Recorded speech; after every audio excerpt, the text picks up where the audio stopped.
Eating yam again for the very first time after many good years. Today I share how to make yam and fish sauce, and this time around is going to be the best and the easiest way to get this done. So begin, we are going to be needing our yam, guys. So I'm going to divide that into two. So after getting that divide, I'm going to be having something like this.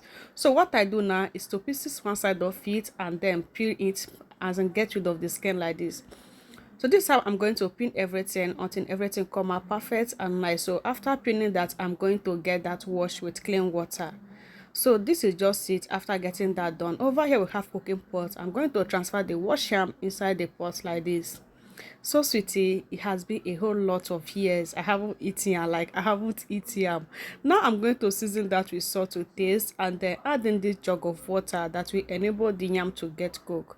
So I'm going to cover that to cook about 20 minutes until it's ready to enjoy. Next we have here is the sauce base. We are going to be needing hot pepper, onions, tomato and red bell pepper. All I do is to get everything processed together until it come out like this. So this is how I get that blend. It was so rough, at the same time it was just so nice. I keep it aside. At this point the yam is cooked and then it's so soft at this point.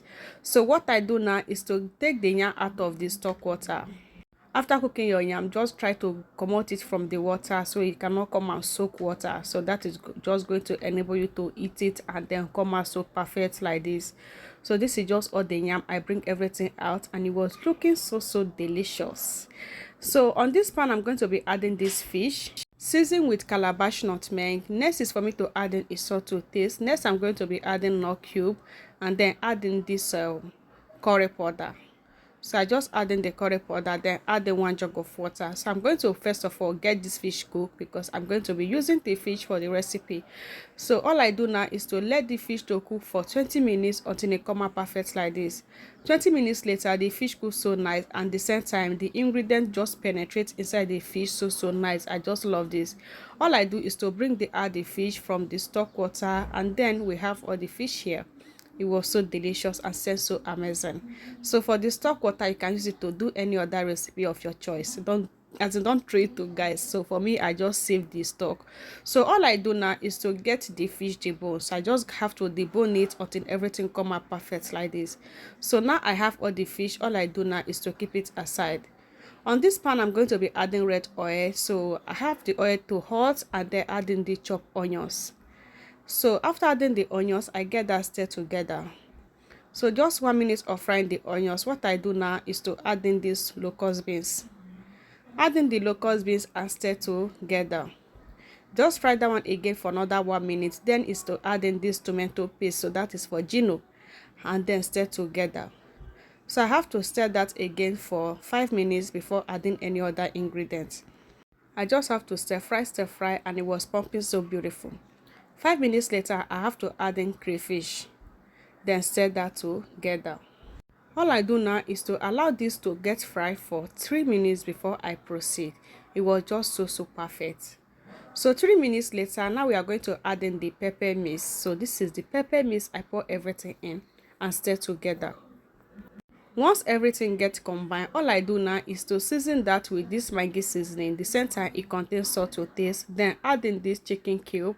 I just add in 2 of it and then stir together. If you haven't shared this recipe, what are you waiting for? This is the right time you have to share this recipe because it's going to be the best way to enjoy your sauce.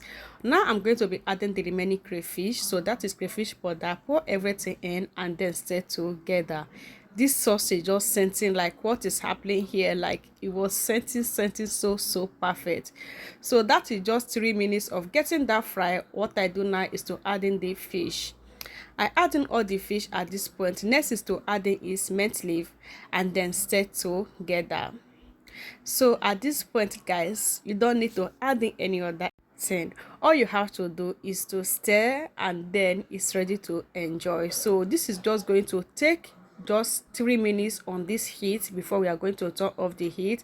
So all I do now is just to stir the sauce and the fish to get combined, and and it's ready to enjoy. Just 1 minute later, we are going to turn off the heat like this. Oh my goodness, like at this point everything is scented so perfect. So for you to enjoy this sauce, don't forget to first of all parboil your fish, and once you parboil your fish, all you have to do is just to add it inside the sauce. It's not going to take you time again in the heat. Now we are going to serve that with this delicious yam. Oh my goodness, like this yam, oh god.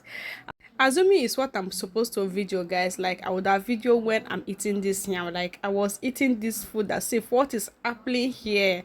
Oh my goodness, like this is so perfect. Like this is just what my body just needs right now. At the same time I give it to my body. I'm so grateful. Like this is so delicious, so sweetie. All you have to do is to follow this process. Like make your yam and your sauce this way. Like after eating this food, you are going to sleep. Like you are going to rest your head. So perfect. It was so delicious, and it was so easy to get combined. So sweetie, all you need to do is to share. Like try this for your family. Anyone around you that eat this with you is going to sing your name. Like it's going to be singing your name as praises all through the day. I love you guys. In my next one, bye.